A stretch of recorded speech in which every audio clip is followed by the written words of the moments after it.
Olá! Nesta videoaula sobre máquinas térmicas, irei abordar o termo termodinâmica. E essa parte vai ser a videoaula número 1. Então, o conceito de termodinâmica. Então, ela é definida como a área do conhecimento que estuda as relações entre calor e o trabalho e as suas aplicações no desenvolvimento das máquinas térmicas que são utilizadas hoje em várias aplicações. Grandezas físicas. Então, nós temos as grandezas escalares e as grandezas vetoriais. Então, o SI ele é o Sistema Internacional de Unidades e ele define então as unidades que são utilizadas legalmente no Brasil. A transferência de calor, então, ela é baseada nas 4 dimensões básicas do Sistema Internacional de Unidades. Nós temos então a grandeza comprimento, que o nome e o símbolo é metro e o símbolo é o M. A massa, que é o quilograma, e o símbolo é o kg, tempo, segundos, o S minúsculo, e temperatura em Kelvin, K. Nós usamos no Brasil também em Celsius. A maioria das fórmulas, elas trabalham em Kelvin, aí é necessário fazer a transformação. Então sempre é bom cuidar a unidade que está sendo trabalhada na hora de fazer o cálculo. A unidade é assim, então, de temperatura, ela é o Kelvin, mas como eu falei para vocês, então a utilização bem comum é de Celsius. E aí tem, no caso, a transformação 0 graus Celsius é igual a 273,15 Kelvin. Mais adiante irei explicar um pouco sobre as fórmulas para fazer essa transformação de uma unidade e outra de temperatura. Aqui nessa tabela, então, nós temos então as unidades derivadas de algumas grandezas das ciências térmicas.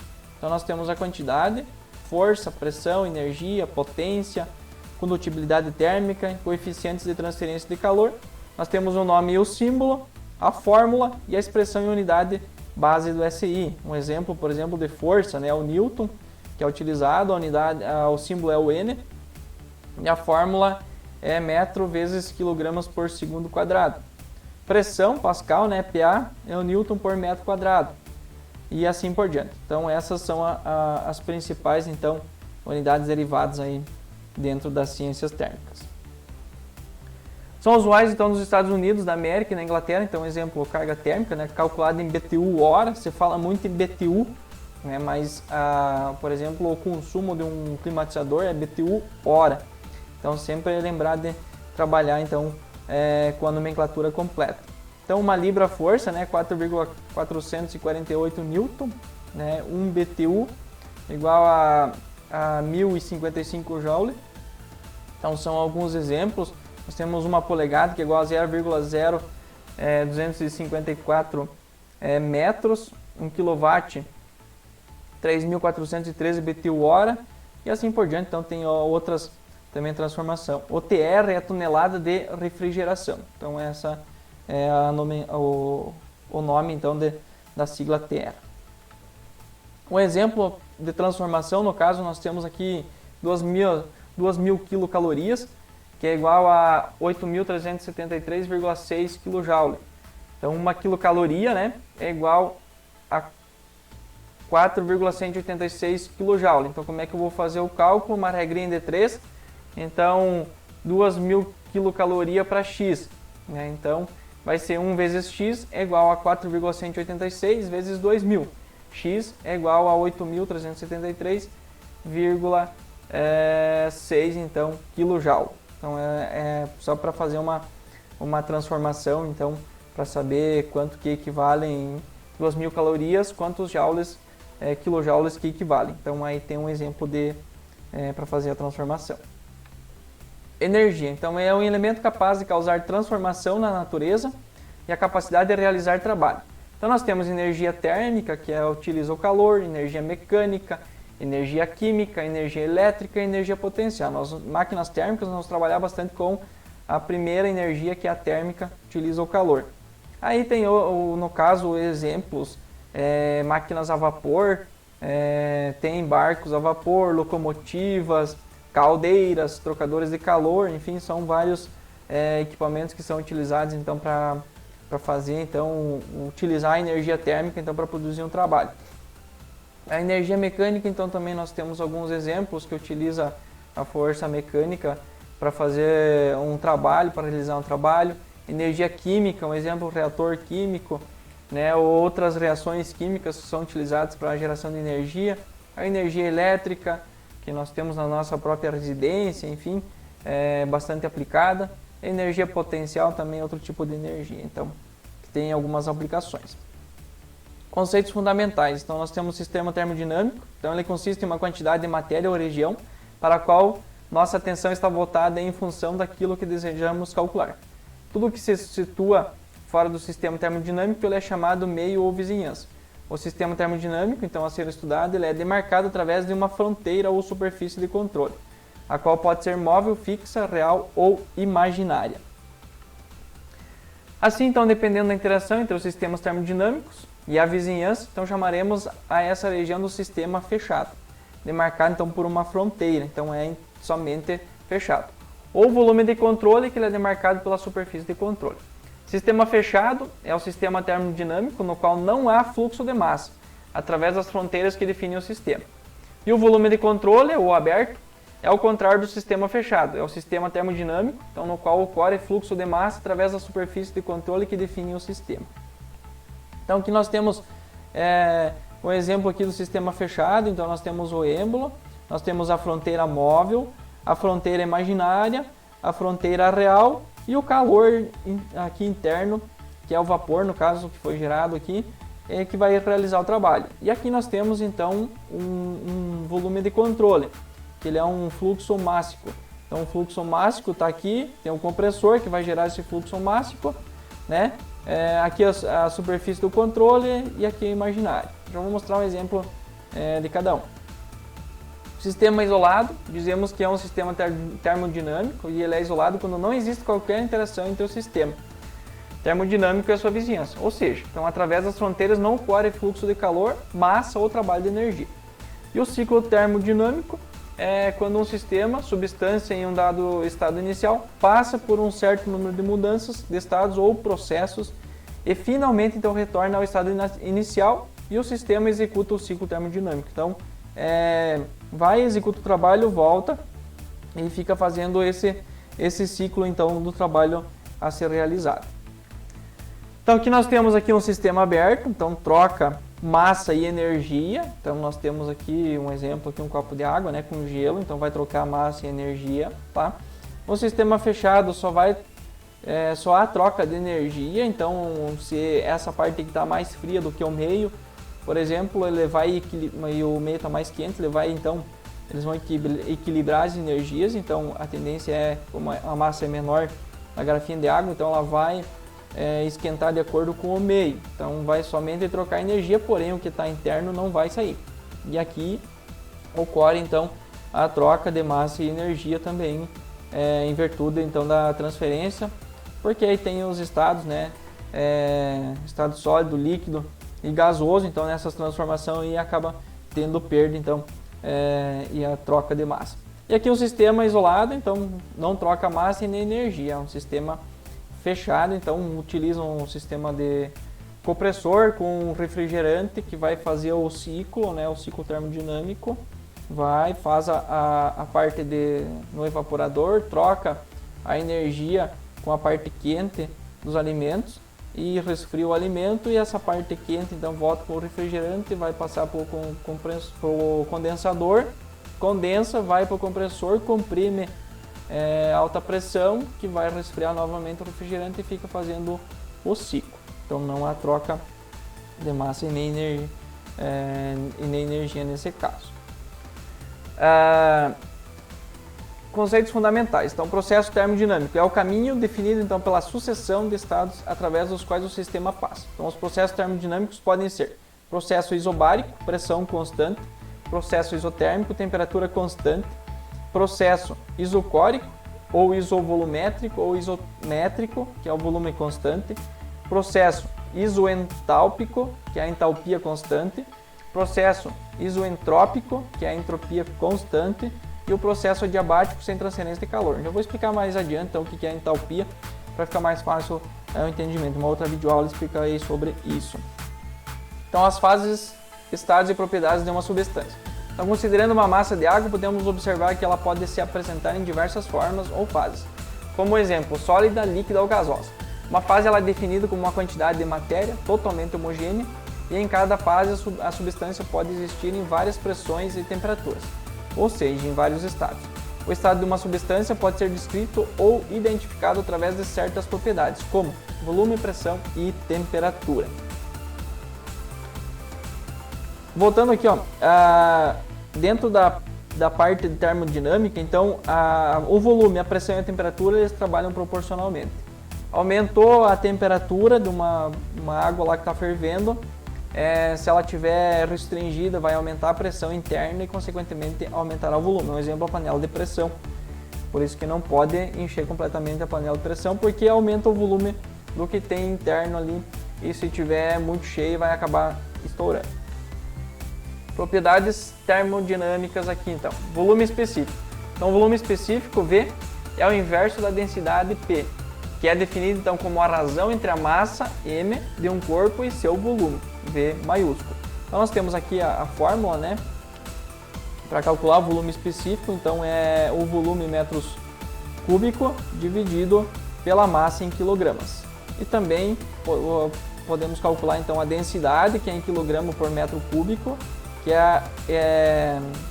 que vai ser, no caso aqui, o volume, a massa dividido pelo volume. Então, quilogramas dividido pelo volume em metros cúbicos. Então, aqui tem, né, uma observação. Então, aqui a densidade da água, 998 kg por metro cúbico, aproximadamente 1.000 kg por metro cúbico. E então tá aqui então e do ar então é 1,20 kg por metro cúbico, então a pressão do ar. Um exercício para fixação. Então, vamos supor que um tanque de combustível de um automóvel tem capacidade para 55 litros. Calcule as massas de combustível dentro do tanque para os casos de abastecimento completo do tanque com etanol e com gasolina. Então, dados. Aqui nós temos então a densidade, né, 809 kg por metro cúbico do etanol e da gasolina 742 kg por metros cúbicos. Utilizando a fórmula, então nós vamos fazer o cálculo, 742 vezes 0,055, né, transformou litros para metro cúbico, que vai dar igual a 40,81 kg. Se fosse 1, iria dar 55 kg. Aqui então nós temos com 809, né, do etanol, vezes o 0,055 metros cúbicos, o M, então a massa vai ser 44,50 kg. Outro exercício, um caminhão-tanque tem capacidade para transportar 22 mil litros de óleo diesel, cuja carga é equivalente a 18.744 kg. Calcule a densidade do óleo diesel. Então, utilizando a mesma fórmula, só que agora nós vamos calcular a densidade. Então, nós temos aqui... inverteu a fórmula, né? Nesse caso não, a fórmula está correta aqui. Então a densidade é igual a massa dividido pelo volume. Então nós temos aqui 18.744 dividido por 22 metros cúbicos. Nós vamos ter uma densidade do óleo diesel 852 kg por metro cúbico. E um terceiro exercício, considerando um botijão de gás de cozinha GLP cheio, calcule o volume específico de gás em seu interior, sabendo que o volume do casco é de 31,5 litros e contém 13 kg de gás. Então nós temos aqui então a fórmula 0,0315 metros cúbicos, né, transformando aqui também para litros, dividido por 13 kg. Então vai dar 0,0024 metros cúbicos por quilograma. Esse então vai ser o volume específico. Pressão. A pressão P, então, ela é definida como a relação entre a força F e a superfície A, onde ela é aplicada. A unidade de pressão no SI é o pascal, PA, equivalente a 1 Newton por metro quadrado. Então, nós temos aqui a fórmula de calcular a pressão, que é força sobre a área, força em Newton, e a área em metros quadrados. Então, nós temos a pressão em pascal, que é igual a Newton metro quadrado, força em Newton e a área em metros quadrados. Observação. 1 bar é igual a 100 kPa, aproximadamente 1 kg força por centímetro quadrado, que é aproximadamente 14,7 psi.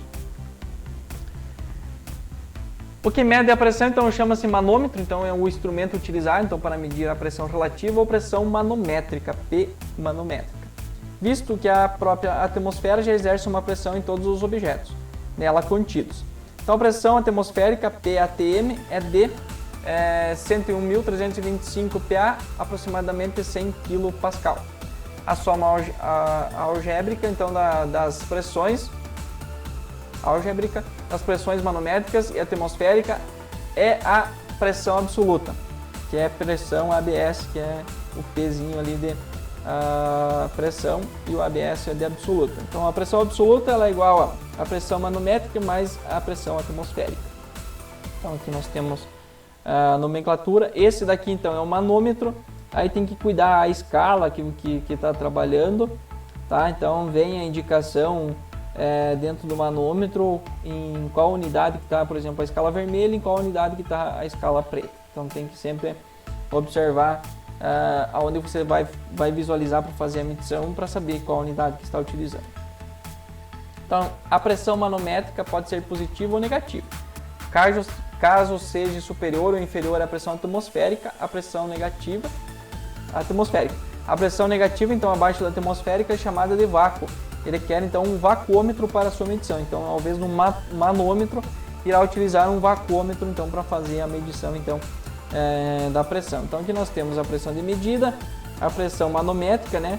Então, nós temos a pressão atmosférica, a pressão manométrica. E aqui nós temos, então, abaixo, então, a pressão negativa, que é vácuo ou pressão manométrica negativa. Nós temos aqui a pressão de medida também, a pressão absoluta, abaixo da pressão de medida, o zero absoluto, né? Aqui nós temos então a pressão atmosférica também e aqui o total, então a pressão absoluta. A pressão ela é diretamente então proporcional à temperatura. Então, como eu falei anteriormente, aumentou a temperatura, aumentou a pressão e consequentemente vai aumentar o volume também de um determinado fluido que você for, por exemplo, alterar então a pressão e a temperatura. No caso de colunas de líquido, então a pressão pode ser calculada levando em conta o peso específico e a altura da coluna do líquido. Então nós temos aqui três fórmulas, né? Que é a pressão relativa, né? O PA é igual ao peso específico em Newton por metro cúbico vezes a altura em metros. Ou também nós temos aqui o peso específico, que é igual à pressão vezes a aceleração de gravidade, metros por segundo quadrado. E também nós temos a pressão, que é igual à densidade do líquido vezes a gravidade, a gravidade vezes a altura. Então, é essa pressão que está sendo exercida aqui no líquido, e essa aqui, então, no caso, é a altura, né, do líquido.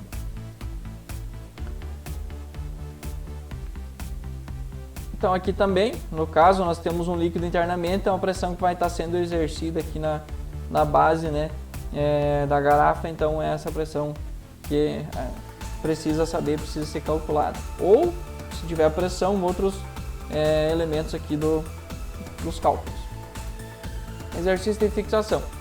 Então o Fakir decidiu construir então uma cama de pregos para provar suas habilidades, supostamente sagradas, sabendo que o Fakir pesa 70 kg, que a pressão necessária para perfurar a pele humana é de 20 MPa e que serão utilizados então pregos de 0,5 mm de diâmetro nas pontas. Diga quantos pregos são necessários sobre o corpo do Fakir para que ele não seja perfurado. Então aqui a pressão, né, de 20 MPa está sendo aplicada, então para não perfurar a pele, no caso aqui dele, da pessoa. E ele pesa então 70 kg, então está exercendo uma força de 70, aqui uma massa de 70 kg. Então vamos saber quantos pregos são necessários para que isso não aconteça. Então como é que funciona isso? Então quanto maior a área de contato, mais difícil vai se perfurar. Se tivesse só um prego, com certeza iria perfurar ele. Mas como vai ter uma distribuição de pregos, então vai distribuir o peso dele aqui em várias regiões do corpo dele, então não vai chegar a perfurar o corpo dele, a pele. Então aqui nós temos então o F, 70 kg igual a 700 N. A pressão, então nós temos 20 MPa, transformando para Pascal, que na fórmula ela é em Pascal. O diâmetro do prego é 0,5 milímetros. Então nós vamos ter aqui 0,005 metros, né, transformando para metros, 0,5 milímetros. Precisa transformar para metros, porque a área aqui nós não tem que calcular em metros. E aí nós vamos calcular a área. Então nós temos aqui a área igual a π vezes r ao quadrado. Calculando aqui, vai dar então 0,00000019 metros quadrados a área de cada prego. Aplicando a fórmula, então aqui nós temos a pressão igual aos 700 Newton dividido pela área. Então a área necessária ali vai ser de 0,00035 metros quadrados. Quantas áreas de prego aqui? Agora nós vamos saber quantos pregos precisa para dar essa área. Então o número de pregos. Então a área total dividido pela área do prego. Então nós temos aqui o número total, no caso a área total, dividido pela área de cada prego. Então aproximadamente aí 185 pregos serão necessários então para suportar então e não perfurar a pele do rapaz. Outro exercício. Calcule a pressão absoluta na base de um tubo vertical cheio de água com diâmetro de 20 milímetros e altura de 40 metros. Então, aplicando essa fórmula, né, pressão é igual a, voltando aqui para nós relembrar, né, é o peso específico do líquido, tá? Então, nós temos aqui o peso específico da água é de 9.810 N por metros cúbico, tá? Uma temperatura de 20 graus Celsius, né? Uma pressão de 1 atm. Nós vamos aplicar a fórmula aqui, então 9.810 vezes os 40 metros. Vai dar 392.400 Pascal, aproximadamente 3,92 bar ou 4 kg força por centímetro quadrado. Então nesse terceiro exercício, então, uma bomba de água deve alimentar uma caldeira de vapor que opera a 18 bar. Qual deve ser a altura de elevação da bomba inicial? Considere a densidade da água igual a 1.000 kg por metro cúbico. Então nós temos uma pressão de 18 bar, transformando para Pascal, então está aqui o valor. Utilizando essa fórmula, né, então nós vamos ter, substituindo aqui os valores, então o valor da pressão, né, o valor da densidade, a aceleração vezes a altura. Então nós vamos ter aqui uma altura de 183,48 MCA. Temperatura. Então a temperatura indica o estado térmico de uma substância e sua habilidade de trocar energia quando em comunicação térmica. Então instintivamente, então sabemos que uma substância de maior temperatura ela aquece outra de menor temperatura, até que as duas façam um equilíbrio, sendo essa energia então na forma de calor. Para a determinação de temperatura, então utiliza-se termômetros. Seu funcionamento está baseado então no equilíbrio térmico, então atingindo entre as substâncias e o próprio termômetro. Então as escalas de temperatura foram definidas com base em pontos físicos fixos de determinadas substâncias.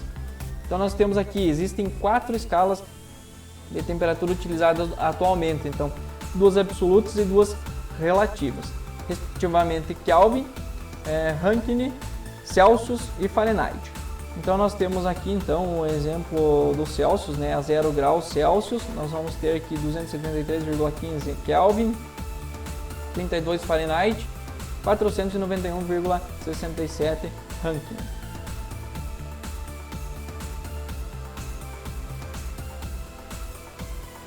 Então aqui nós temos então a relação entre as escalas de temperatura. Então para fazer, então no caso, para você encontrar uma temperatura que está em Kelvin, saber quantos graus Celsius é. Então nós temos as fórmulas. Aqui TC, né, para Celsius, TC dividido por 5. Para Kelvin, no caso, vou utilizar aqui a temperatura em Kelvin, menos os 273,15 dividido por 5, né? Cortando, na verdade, aqui vai ficar...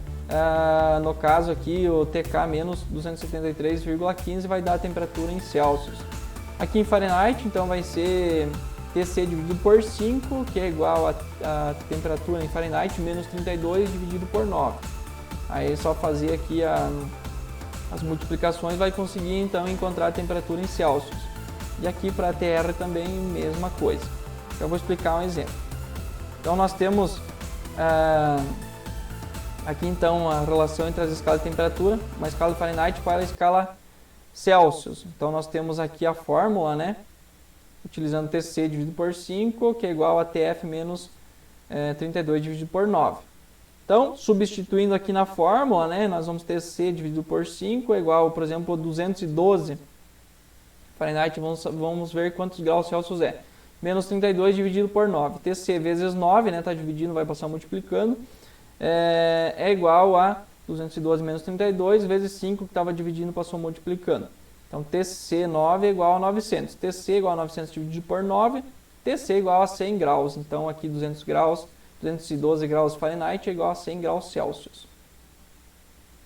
Mesma coisa aqui para uma escala em Kelvin. Então, utilizando a fórmula aqui em Kelvin, então vai ficar aqui TC igual a TK menos 273,15.